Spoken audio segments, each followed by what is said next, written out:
오늘 삼성 SDI가 시초에 3%까지 올라갔다 왔어요. LG화학이 빠지면서. 그럼 제 말대로 LG화학을 일부 손절치고 삼성 SDI 가서 일부 회복하고 나올 수 있었죠. 그리고 제가 분명히 LG화학은 60일선 디디면 반등 나온다고 했어요. 그러니까 반등을 노리고 투자하고 싶으신 분은 60일선에서 사라 그랬죠. 그리고 반등한 치킨값 적당히 먹고 나오라고. 아마 이 60일선 보시면은 그냥 제 말 듣고 60일선에 걸어놨으면 정확히 체결되고 올라갔어요. 체결되고 한 3% 올라갔으니까 그냥 그렇게 3% 먹었으면 돼요.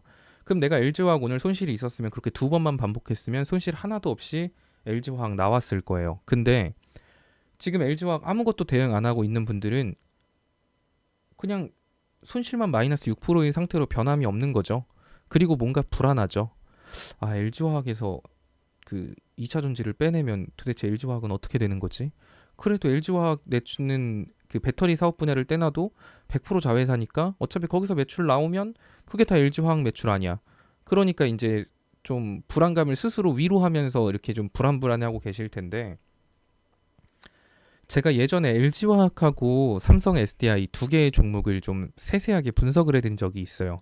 그거는 카페에 가도 아마 있을 겁니다. 2차 전지에 관심 있는 분들이 많으셔가지고 그 당시 LG화학 주가가 30 얼마였을 거예요. LG화학하고 삼성 SDI 두 개 중에 2차 전지를 가지고 장기 투자한다라고 한다면 어떤 걸 투자하면 좋을지에 대해서 제가 분석해 놓은 글이 있습니다. 저는 그때 삼성 SDI를 말씀을 드렸던 게 이런 이유 때문이에요. LG화학이 그래요. 그렇게 딱 먹고 나오면은 말 잘 들으시면은 듣잖아요. 그쵸. 우선주는 같은 운명입니다. 자, LG화학에서 제가 가장 큰 단점을 뭐라고 말씀을 드렸냐면 삼성 SDI의 주요 매출 구성은 다 배터리예요. 진짜 말 그대로 2차 전기 배터리 쪽으로만 매출 구성이 잡혀 있어요. LG화학이 가지고 있는 전기차 배터리 점유율이 굉장히 높은 건 사실입니다. 그런데 아직 배터리 전기차 시장으로 들어온 내연기관 뭐 이제 다양한 회사들이 이제 참여를 하기 시작했거든요, 전기차에. 애초에 테슬라가 독점을 하고 있는 상황이었기 때문에 LG화학의 지분이 높을 수밖에 없었어요. 그거는 당연한 거였고 이제 LG화학이 선점을 했다 하더라도 LG화학의 주요 매출 구성은 배터리 사업 분야가 아니에요.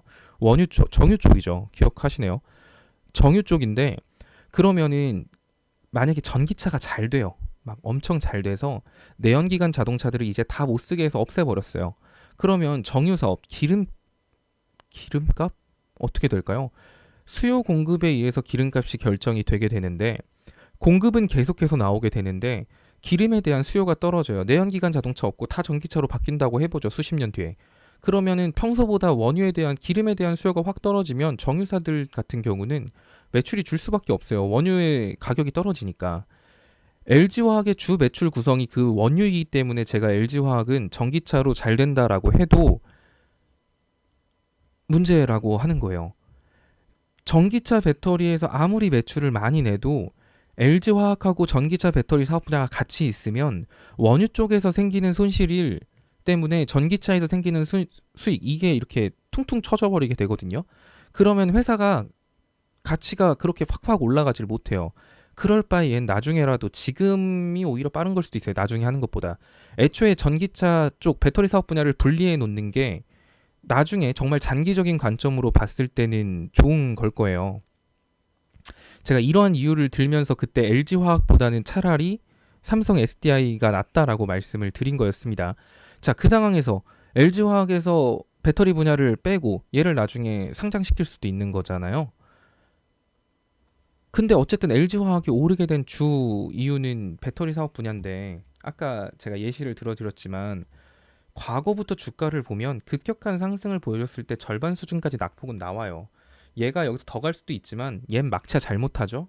그러면은 절반까지 낙폭이 뻔한 거라서 제가 오늘 조심스럽게 LG화학 가지고 계신 분들 어떤 식으로 대응하면 좋을지 시초에 그것도 장 시작하기 전에 제가 길게 풀어서 남겨드린 거예요. 그대로만 대응하셨으면 오늘 LG화학 손절했다고 하더라도 그 손실폭 다 메꿀 수 있었을 거예요. 근데 본인이 망설였겠죠. 그거는 사실 어쩔 수 없습니다. 제가 뭐 어떻게 할 수 있는 문제는 아니니까. LG화학이 뭐 바이바이 안녕 이건 아니에요. 근데 저라면은 그걸 본다는 거죠. 저라면은 그때 삼성 SDI를 말씀드렸던 게 LG화학이 이런 문제가 한 번은 터질 거라고 생각을 했으니까 말씀을 드린 거예요. 그때도 원유 가지고 얘기를 드렸고 사업 분야가 주 사업 분야가 배터리 사업 분야가 아니기 때문에 LG화학이 그래서 거기에 배터리 사업 분야가 아무리 잘 돼도 다른 쪽에서 손실이 나면은 회사 가치가 떨어지니까 이것 때문에 삼성 SDI를 그때 추천드린 겁니다. 안전한 걸로 중장기로. 그러니까 장기 투자를 할 거면 적어도 이 정도는 생각을 하셔야죠.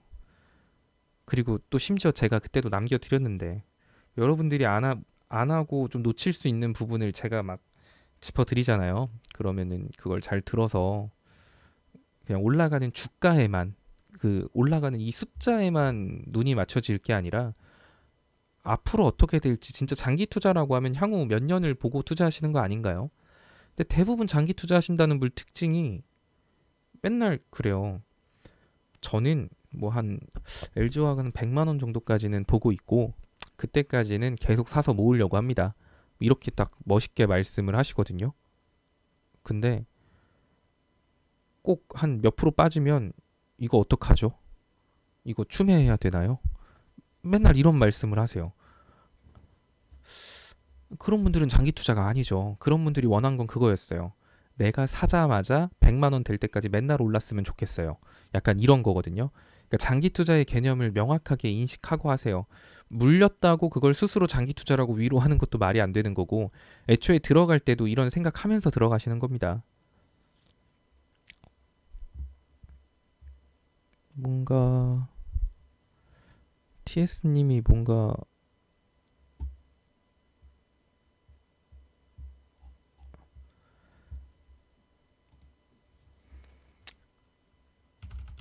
일단은 또 카카오나 이런 것도 봐드릴게요. 카카오도 진짜 잘 올라갔죠? 와, 저도 카카오 이렇게 올라가는 거 보기에는 어디까지 가냐. 진짜 미쳤네. 막 이렇게 생각을 했어요. 지금 이 카카오 같은 경우 차트를 보면 그게 안 맞는 거죠. 볼벤 상단선이 안 맞는 거예요. 120에 2. 얘는 이걸로 보면 안 됐어요. 숫자를 바꿨어야 됐겠죠? 조금 수정해 볼까요?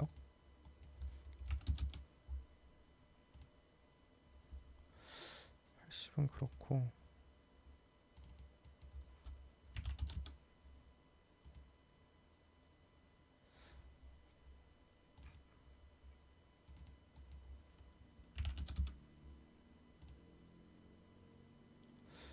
160선?